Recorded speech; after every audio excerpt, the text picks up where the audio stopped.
the fame and the glamorous lifestyle that came with it. I bought a house that was silly to have as a single person.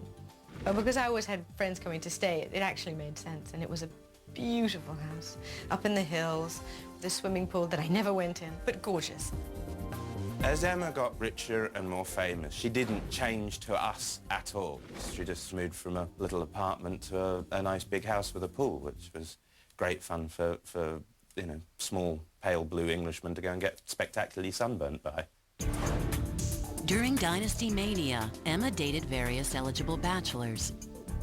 In 1986, she met millionaire caterer David Corwin, and the two became a fixture on the Hollywood scene.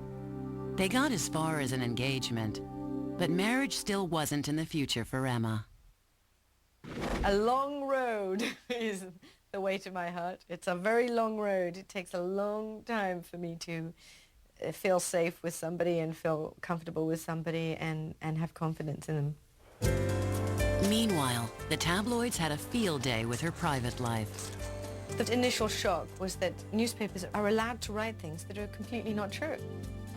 The times where I really objected to it was when it was to do with my family, because they had not asked for it. It was just all very intense and sometimes quite intrusive. The tabloids like to focus on her on occasion, but she always seemed to handle it gracefully and put it all in perspective. Emma also knew how to handle an emergency. During Dynasty, Emma's sister Louise was on the set with her 2-year-old, who played Emma's daughter on the show, when a crisis unfolded.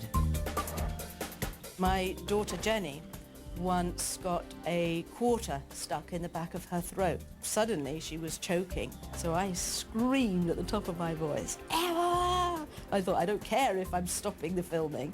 And Emma ran across the stage to where Jenny was and picked her up by her legs and shook her immediately. She knew exactly what to do immediately. Shook her and the quarter came out. Emma has a gift for helping others. Even stray animals get her attention. This little stray dog crawls out from under a truck, dragging her legs behind her. So she crawls up into Emma's lap. She rushes the dog to the vet. The vet said the dog's 6 months old with a crushed hip, a broken leg, and a pellet in her head. So Emma calls me and says, would I please pick up this dog because her 3 dogs would be too rough with this dog and keep it for a few days till it was strong. It's 13 years later, I still have the dog. So if, Emma, you're watching this, you could come pick up the dog anytime. During its nearly 9-year run, Dynasty spawned the spin-off series Dynasty 2, The Colbys. The best thing about being on the Colbys as opposed to Dynasty was that I had been there from the beginning of that show. I was one of the original characters on that show, so I felt more established, and we were sad that it didn't last any longer than it did. The Colbys lasted just a year. Emma then rejoined the cast of Dynasty in 1987. By then, her 5-year-old Starlight Foundation was firmly established.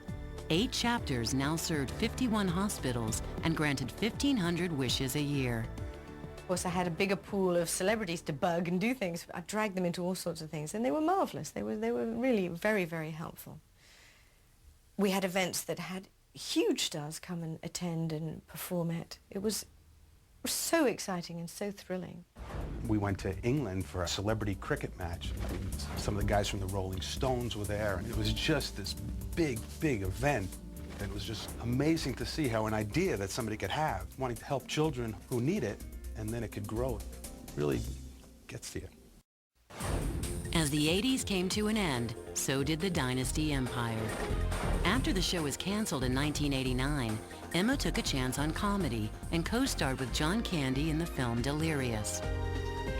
John Candy was a genius in terms of being funny, and I had the hardest time not laughing. I said to him, please don't ad-lib anything that I'm not expecting in this scene because I will laugh. That's the hardest thing for me about doing comedy is not reacting that way.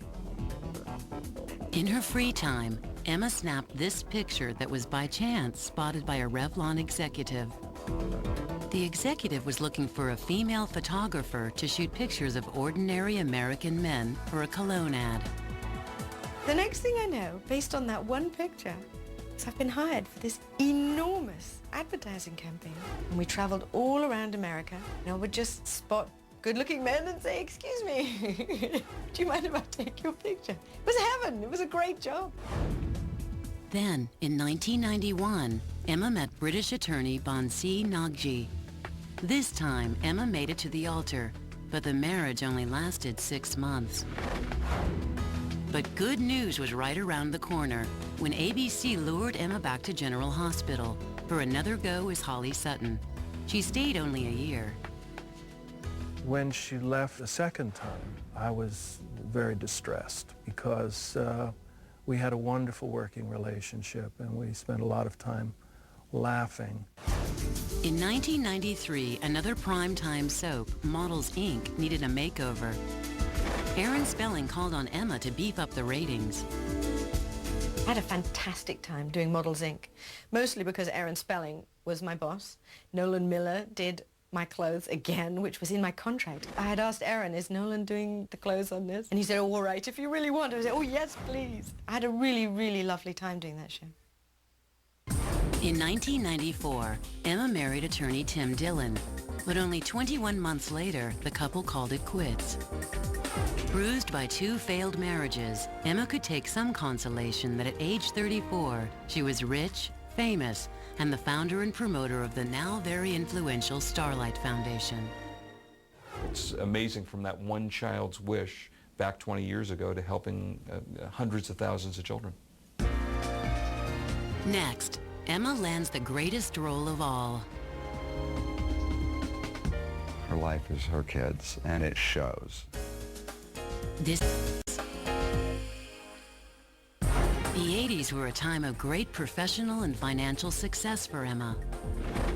Dynasty, The Colbys, and her numerous film and TV roles made her an international star. Despite her fame, Emma always found time for Starlight.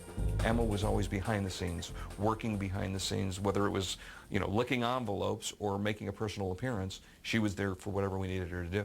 I think that I've used my acting career in a positive way with Starlight. I suppose it's made me feel like I might have done something useful with my life. I'm not the most talented, I am not the most beautiful. Why am I deserving of this? It's helped me in a psychological way. It's made me feel better, more comfortable with myself in such an easy way. Emma credits her father with her devotion to charity work.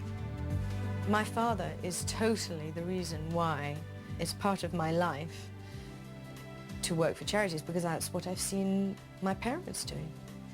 My father was so involved with not just Variety Club, but with Great Ormond Street Children's Hospital, and then a whole bunch of other charities which we hardly even knew about. When her father passed away in 1999, Emma was touched by how much he was loved by others.